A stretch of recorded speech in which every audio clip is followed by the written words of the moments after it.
Welcome to the Stoic Responder Podcast. I'm your host, Christopher Healy.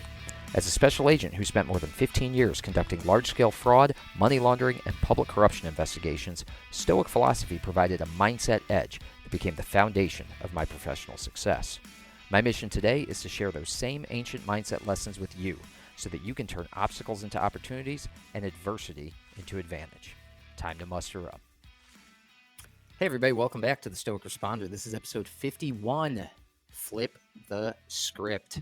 Before I get into the meat of the episode, I wanted to take a second here to highlight my favorite 501c3 organization that supports the law enforcement community, and that, of course, is the Overwatch Collective. The Overwatch Collective is a nonprofit and podcast funding therapy sessions and supporting mental health initiatives for our first responders, our veterans, and their families.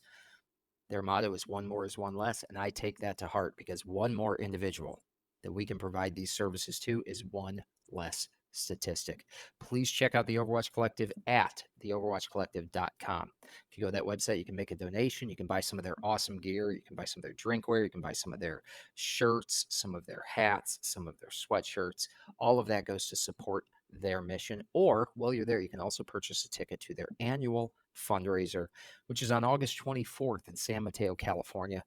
Greg and his people over at the Overwatch Collective are doing an incredible job supporting our community, and I would encourage you to support them in kind. You can do that, again, by going over to the overwatchcollective.com, where you can make a donation, buy some gear, or purchase a ticket to that annual fundraiser that's coming up this weekend. So if you're in Northern California, if you're in the Bay Area, I hope you go check it out.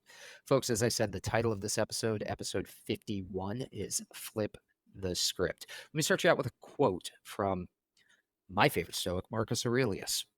It is unfortunate that this has happened. No, it's fortunate that this has happened and that I've remained unharmed by it, not shattered by the present or frightened of the future. It could have happened to anyone, but not everyone could have remained unharmed by it. Man, I love this quote. And, I could probably do an hour-long episode about this, but we're going to try to keep it simple and to the point. How is that for reframing an issue, huh? How is that for flipping the script, which is, of course, the title of this episode? He's telling himself in his journal, it's unfortunate that this thing has happened.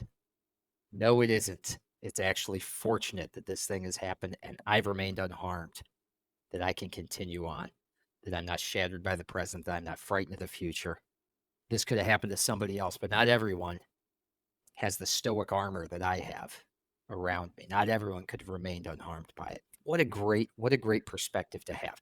Bad stuff happens to us every single day. It is not the bad thing.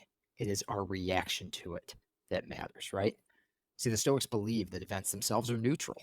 It's our responses, our attitudes that shape their impact on our lives. That's exactly what Marcus Aurelius is telling us here.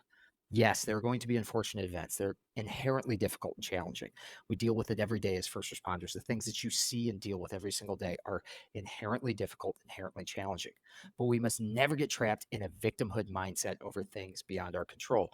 I talked a little bit about this in the newsletter this week. And if you haven't done so, go over to Substack, subscribe for free to the Stoic Responder. That is at thestoicresponder.substack.com. And you can get a copy of that newsletter. It goes out every Monday. It comes into your email inbox. And I talked about it in the newsletter, about the danger of getting into that victimhood mindset over things that are beyond our control, over granting agency to the external. You see, regardless of what befalls us, we always remain capable of seeing the obstacle as opportunity. We always see it as a chance for personal development and for betterment. That's what Marcus Aurelius is doing here. And in this way, adversity becomes a testing ground for our inner strength. It becomes a testing ground for our virtues. And that is an inherent good.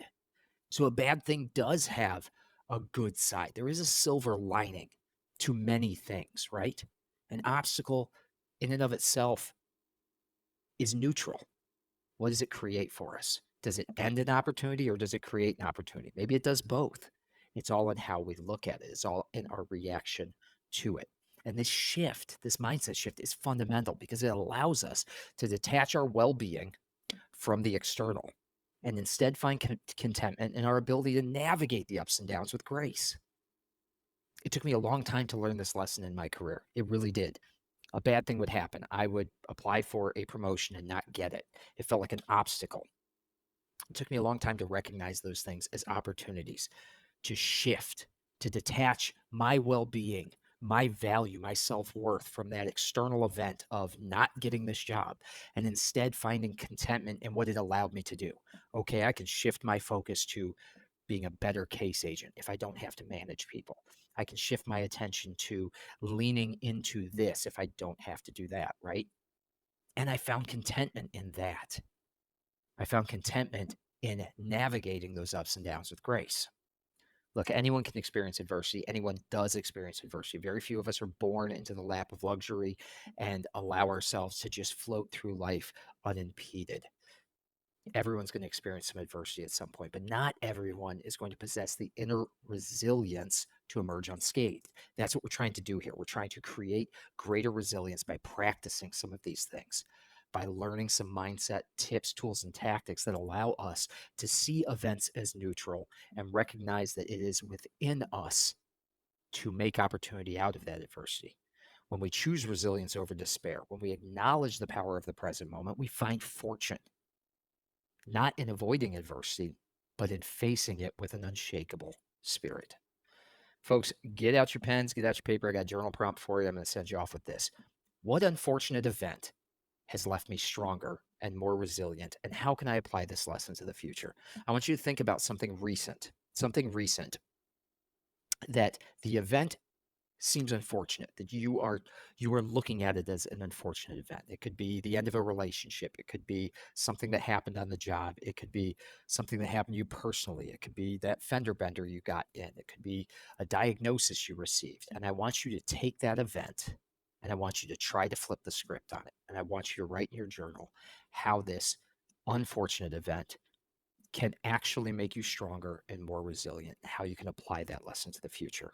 So let's really lean into applying this theory that Marcus is leaning into in his own journal 2,000 years ago. Folks, thanks so much for listening to the Stoic Responder podcast. If you're enjoying this, there's a couple ways that you can support the podcast. Number one, you can pick up a copy of my book, In Valor, 365 Stoic Meditations for First Responders. It's available on Amazon, Barnes & Noble, Walmart, anywhere you get your books. It's available on Kindle and Nook for instant download right now. It's available in the paperback edition if you prefer that. That's what I prefer. It's a great resource for law enforcement and first responders who want to practice this philosophy daily. It's going to give you some quotes like you get here. It's going to give you contextualization like you get here. It's going to be directly relatable to your job, and it's going to give you some daily journal prompts as well and action items that can help you integrate these lessons. You can subscribe to the Stoic Responder podcast for free over at thestoicresponder.substack.com. On that page, you can get the podcast delivered directly to your email, and you can get my weekly newsletters with Stoic leadership and personal development tips. This week's newsletter is an absolute banger, so you should go over to the Stoic Responder Substack and subscribe, because we talk all about the Stockdale paradox. That's not something I've gotten into on the podcast. It is exclusive for the individuals who subscribe to that free Substack over at the stoicresponder.substack.com. And finally, the easiest thing that you can do to support this podcast is to like, share, and subscribe wherever you are getting this information. Like, share, and subscribe. And do me a favor, share it with somebody else that you know will benefit from this information. Folks, thanks so much for tuning in. Got 2 more episodes for you this week. Hope you'll check them out. Until next time, you are out of roll. Thank you for listening. If you enjoyed this episode, please take a moment to subscribe, like, rate, and share this podcast so that we can spread the benefits of Stoicism to other first responders. It will only take you a few moments, but it can help us tremendously. Until next time, out of roll.